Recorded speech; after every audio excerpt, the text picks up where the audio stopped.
Hello everyone, कैसे हैं आप सभी। तो आज हम लोग बात करने वाले हैं एसएससी की तरफ से जो वैकेंसियां निकली हैं उसके बारे में।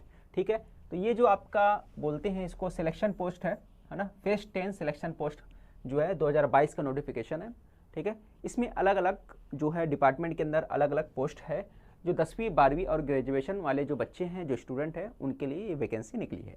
ठीक है, तो आज हम लोग कंप्लीट उसको समझने की कोशिश करते हैं। ठीक है, dates of submission of online application जो है, dates of submission of online application जो है, इसके बारे में देख लेते हैं। देखो, नोटिफिकेशन जो आया है 12/5 तारीख से आया है ना। अपना जो है मई के 12 तारीख को आ गया था और आखिरी जो डेट है इसका 13/6 यानी जून के 13 तारीख तक ये आखिरी डेट रहेगा। पूरा एक महीना रहता है, तो आपको इसके बीच में ही आपको अप्लाई करना है। बट मैं बोलूँगा कि अप्लाई करते वक्त शुरू का एक हफ्ता छोड़ दो और बाद का एक हफ्ता, लास्ट वाला एक हफ्ता छोड़ दो, क्योंकि इसके बीच में क्या रहता है, सर्वर बहुत डाउन रहता है।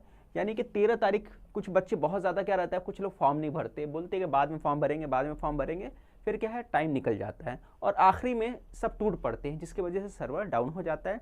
तो आप ऐसे प्रॉब्लम में ना फंसे, इसलिए आपको कोशिश करना है कि जल्द से जल्द फॉर्म भर देना है। ठीक है, मेरे ख्याल से सभी को बात समझ में आ गया होगा। Last date and time for receipt online application का जो डेट है, जैसे मैंने बताया 13 तारीख है।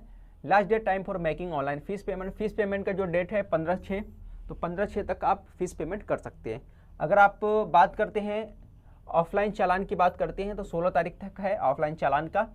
ठीक है, चालान ड्यूरिंग वर्किंग आवर्स में जो दिया है ना। लास्ट डेट फॉर पेमेंट का क्या दिया, 18 तारीख दिया है, 18 तारीख तक कर सकते हैं।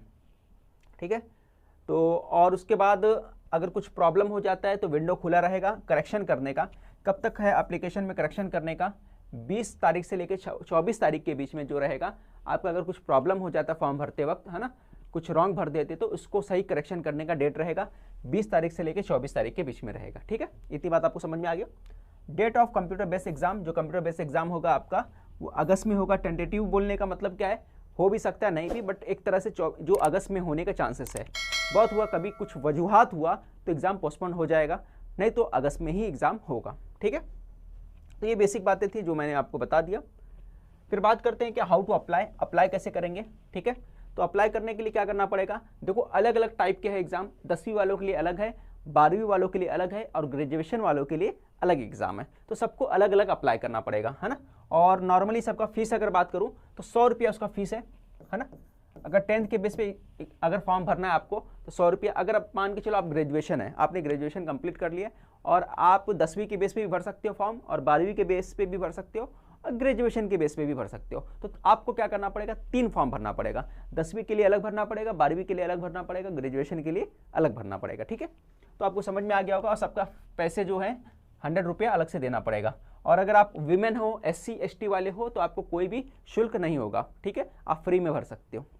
मेरे ख्याल से समझ में आ गया होगा। और ऑफिशियल वेबसाइट जो है आपका, ये आपका ऑफिशियल वेबसाइट है। क्या वेबसाइट है, ssc.nic.in, ये ऑफिशियल वेबसाइट है। टेलीग्राम का जो चैनल का जो लिंक है वो आपको डिस्क्रिप्शन में मिल जाएगा, जहाँ पे आप जाइए, टेलीग्राम चैनल को ज्वाइन करिए और वहाँ पर आपको क्या मिलेगा, ऑफिशियल नोटिफिकेशन मिल जाएगा। और ऑफिशियल नोटिफिकेशन को पूरी तरह से अच्छे से पढ़ना है।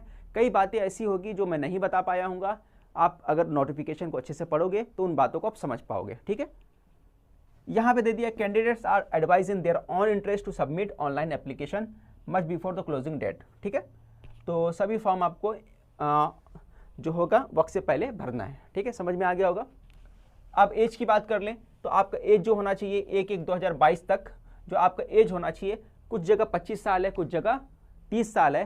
तो आप नोटिफिकेशन में लास्ट में देखोगे अलग अलग पोस्ट दिया हुआ है, पोस्ट के साथ साथ आपको एज भी मिल जाएगा, कितना कितना एज है। ठीक है, अब हम लोग बात कर देते हैं कि SC ST के लिए 5 साल का रिलैक्सेशन मिलता है, OBC के लिए आपको 3 साल का मिलेगा, PW3 के लिए आपको 10 साल का रिलैक्सेशन मिलेगा।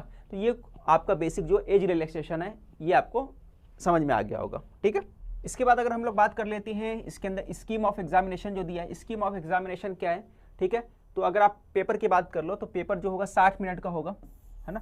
60 मिनट यानी 1 घंटे का पेपर होगा, CBT होगा यानी कंप्यूटर बेस्ड एग्जाम होगा।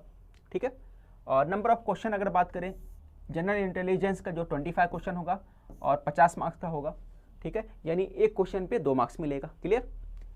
जनरल अवेयरनेस में क्या सब्जेक्ट होते हैं आपको पता ही होगा ना, फिजिक्स, केमिस्ट्री, साइंस का सेक्शन होता है, हिस्ट्री ज्योग्राफी रहेगा, पॉलिटी रहेगा, ज्योग्राफी रहेगा, इकोनॉमिक्स रहेगा, ये सारे, और करंट अफेयर्स रहता है। ये सब क्या होता है, जनरल अवेयरनेस में होता है।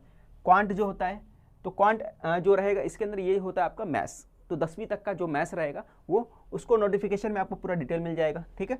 बेसिक अर्थमेटिक स्किल जो बोला है, बेसिक मैथ्स रहेगा। इंग्लिश लैंग्वेज की बात करो, बेसिक नॉलेज जो रहेगा इंग्लिश लैंग्वेज की बात करेंगे तो 25 क्वेश्चन इसमें से भी आएगा, है ना। 50 मार्क्स का ये होगा। टोटल आप देख सकते हो टोटल कितना हो गया, 200 मार्क्स का पेपर रहेगा आपका, 200 मार्क्स का आपका पेपर रहेगा, क्लियर। तो और नेगेटिव मार्किंग भी रहेगा, 0.5 marks for each wrong answer.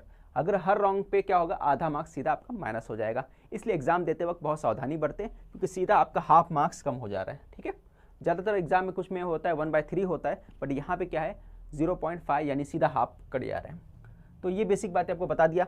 अब अगर मैं कुछ बताऊं कि कुछ पोस्ट होते हैं अलग अलग, कौन कौन से पोस्ट हैं, तो आप देख सकते हैं कुछ पोस्ट अगर मैं बोलूं, जैसे लेडी मेडिकल अटेंडेंट हो गया MTS बेस पे, फिर फार्मासिस्ट हो गया, फिर फार्मासिस्ट के बाद अगर बोलेंगे नर्सिंग ऑफिसर हो गया, तो नर्सिंग ऑफिसर भी हो सकते हैं, मेडिकल अटेंडेंट जो है ये है। तो ये सारे जो पोस्ट है, आपको इसमें और ज़्यादा डिटेल में अगर पोस्ट देखना होगा तो आप क्या करोगे, नोटिफिकेशन के लास्ट में, है ना, नोटिफिकेशन आप जब ओपन करोगे तो लास्ट में आपको सारे डिटेल मिल जाएंगे, ठीक है। तो ये बेसिक बातें हैं, आपको मिल जाएगा, आप वहाँ पे नोटिफिकेशन में उसको देख लेना। रिसर्च एसोसिएट है, ये है आपका, ठीक है। तो आपको सारी चीज़ें मिल जाएंगी। लेबोरेटरी ऑफिसर है, वो भी मिल जाएगा। तो सारी चीज़ें आप देख सकती हैं, ठीक है। तो आज के लिए बस इतना ही। अगर चैनल पे नए हैं तो चैनल को सब्सक्राइब करना ना भूले और चैनल से ज़रूर जुड़े, ताकि आपको नए नए जो जॉब है गवर्नमेंट जॉब उसके अपडेट मिलता रहे, ठीक है।